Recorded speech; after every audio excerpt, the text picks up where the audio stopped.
कालिज शिक्षण संस्थान में आपका हार्दिक स्वागत है। जैसे आपको पता है कि पर्यावरण अध्ययन शिक्षण ये आपका एक विषय है।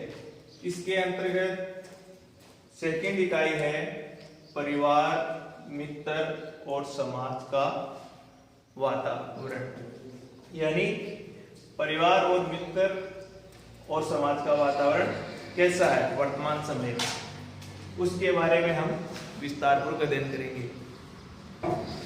जैसे स्टार्टिंग में होता है आपका परिवार का परिचय। परिवार के परिचय के अंतर्गत आता है बच्चा जिस घर में रहता है उसके सदस्यों को अपना परिवार मानता है।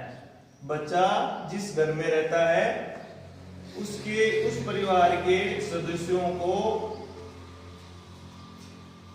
अपना परिवार मानता है।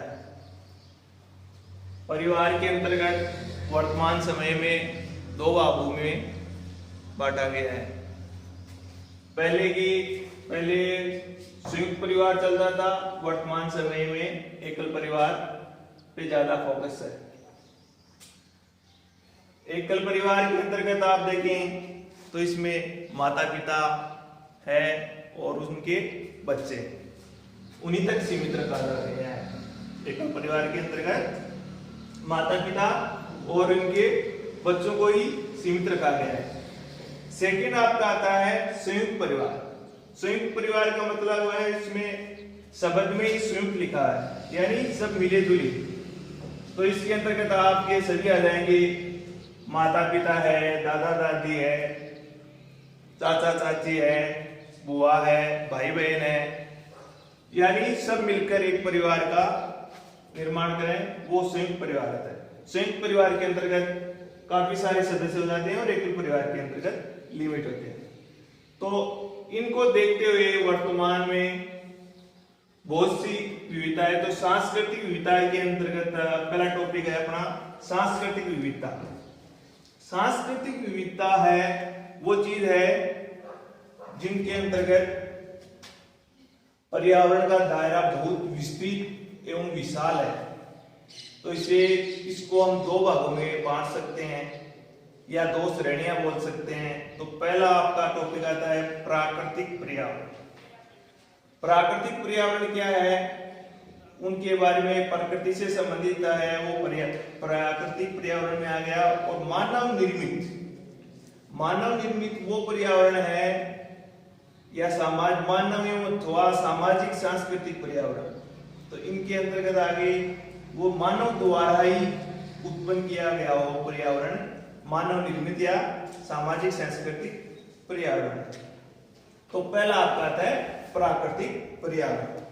प्राकृतिक पर्यावरण के अंतर्गत प्रकृति से संबंधित आएगा। इसमें प्राकृतिक पर्यावरण के अंतर्गत है, प्राकृतिक पर्यावरण में पौधे हैं, जैसे पौधे आ जाएंगे, जंतु है, जीव जंतु आ गए, जीव जंतु पृथ्वी, आकाश, सूर्य, वायु, जल, मौसम, जलवायु आदि शब्दों को सम्मिलित किया गया है। पौधे हैं, जंतु, पृथ्वी, आकाश, सूर्य, वायु, जल, मौसम, जलवायु आदि को शामिल किया गया है। ये सब प्राकृतिक यानी प्रकृति द्वारा दिया हुआ उपहार है, वो प्राकृतिक पर्यावरण के अंतर्गत आ जाता है। दूसरा आपका है मानव निर्मित व सामाजिक सांस्कृतिक पर्यावरण।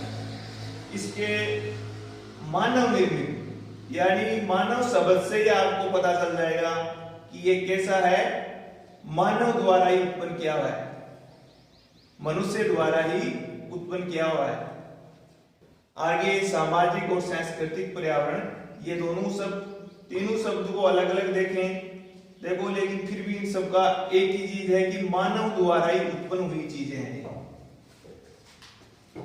सामाजिक सांस्कृतिक पर्यावरण में घर और परिवार, परंपरा, रीति रिवाज, रहन सहन, भाषा बोली, व्यवसाय तथा मानव द्वारा विकसित प्रत्येक वस्तुएं शामिल है।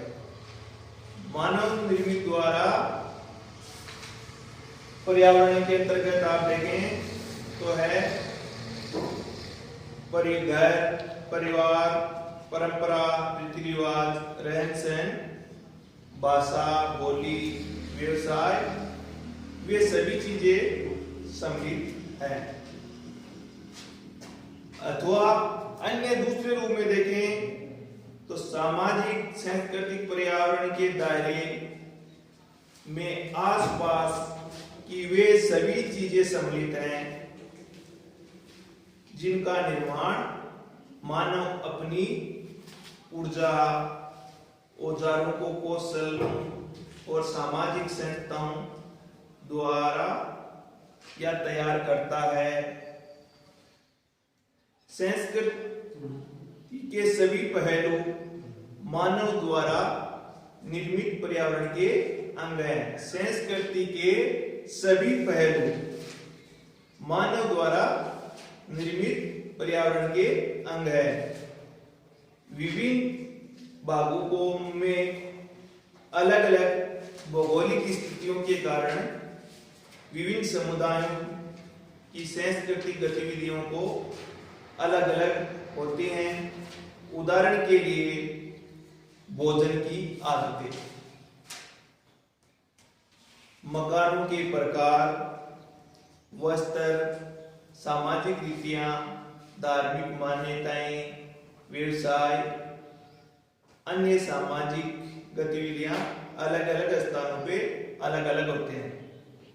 इनके अंतर्गत देखें तो हर व्यक्ति है, मनुष्य है, हर मनुष्य अलग अलग प्रकार के भोजन ग्रहण करता है, अलग अलग प्रकार के मकानों के अंतर्गत रहता है। वो वस्त्र भी वो अलग अलग पहनता है, सामाजिक रीति रिवाज है वो भी उनके अलग अलग हैं, धार्मिक मान्यताएं अलग अलग धर्म से संबंधित है, व्यवसाय भी उनका अलग अलग है,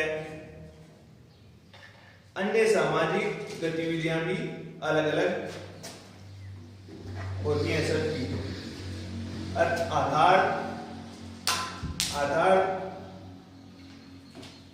इनमें विविधताएं पाई जाती है, यानी अलग अलग तरह के। ठीक है, थैंक यू।